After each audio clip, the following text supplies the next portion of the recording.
حاجات لازم تعملها قبل رمضان. لو انت في ثانوية عامة، رمضان تقريبا فاضل عليه 20 يوم او 21 يوم. طبعا كل سنة وانتم طيبين، ويا رب تكون ايام رمضان كلها ايام خير عليكم. طيب خلينا نبدأ في الفيديو على طول من غير مقدمات كتير. ايه الحاجات اللي انت مطلوب منك تعملها قبل رمضان خلال ال20 يوم دول؟ انا عايزك في خلال ال20 يوم دول ان انت لازم نضغط نفسنا. من وجهة نظري ان انت تخش في رمضان مرتاح ومخلص اغلب الحاجات اللي هي تقيلة. وبرضه هنذاكر في رمضان، بس علشان رمضان المذاكرة فيه بتختلف، ان التركيز بيكون اقل بسبب الصيام وكده. واغلبنا ما بيعرفش يذاكر في رمضان بسبب الصيام. وهبقى اعمل لكم فيديو ايه افضل الاوقات اللي نقدر نذاكر فيها في رمضان.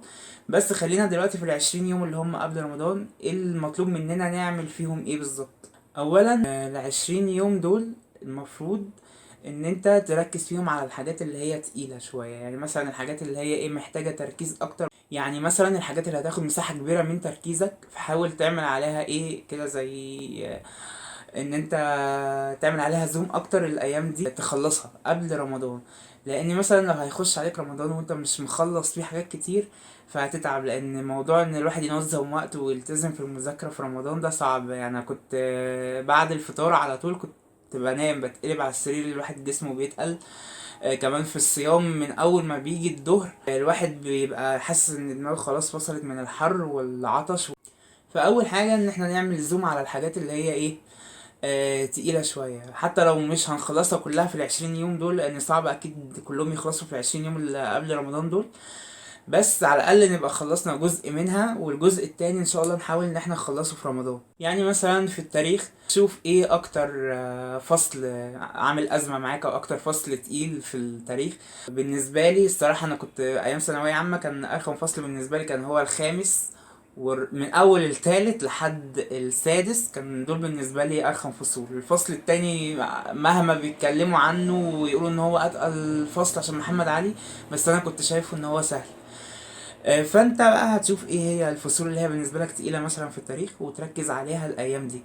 تاخد مثلا عندك 20 يوم، يعني 4 خمسات. لو مثلا هتاخد التاريخ على 5 ايام، ان انت تعمل زوم على كل فصل تقيل معاك، وان انت تحاول تخلصهم قبل ما نخش في رمضان، فدي حاجة حلوة.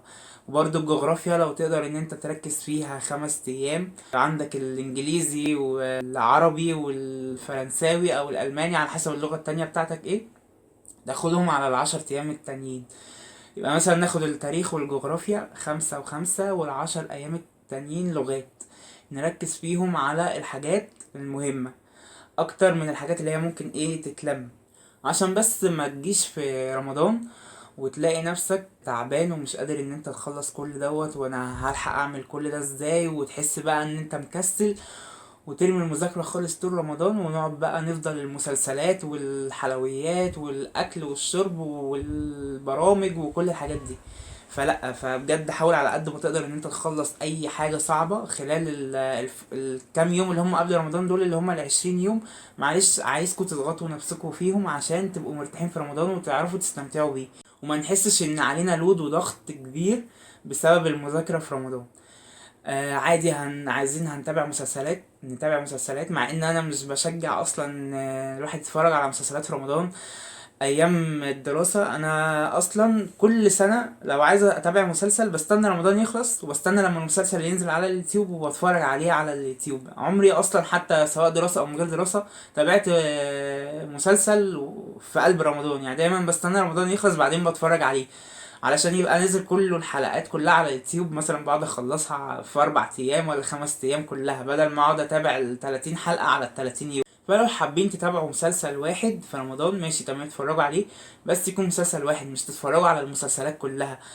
او مثلا مسلسل ومعاه حاجة تانية، مثلا برنامج، اي حاجة تانية تكون مثلا دينية، او حاجة انها تفيدنا جنب المسلسل ده.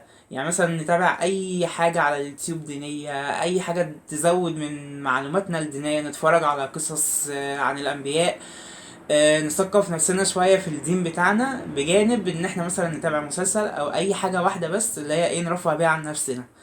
وبقية الايام في رمضان هبقى ان شاء الله اعمل لكم فيها فيديو ازاي نذاكر فيها، وايه اكتر الاوقات اللي هنبقى مركزين فيها واحنا بنذاكر في رمضان. يبقى كده اتفقنا ان احنا خلال العشرين يوم دول نحاول نعمل زوم ونركز على الحاجات اللي هي تقيلة، ونضغط نفسنا فيها علشان نخش في رمضان مرتاحين وما يبقاش ورانا حاجات كتير. غير مثلا الحاجات اللي هي ايه ينفع تتلم في رمضان، وبعد رمضان نرجع بقى ايه نذاكر بشكل طبيعي في المواعيد الطبيعية. وبالعكس يعني رمضان مش شهر عائق خالص ان احنا نذاكر فيه. من الشهور اصلا اللي ربنا والله بيبقى مبارك فيها في كل حاجة، من حيث الوقت، من حيث كل حاجة. يعني اليوم بيبقى فيه بركة كده في رمضان سبحان الله، محدش يعلم بيها غير ربنا يعني.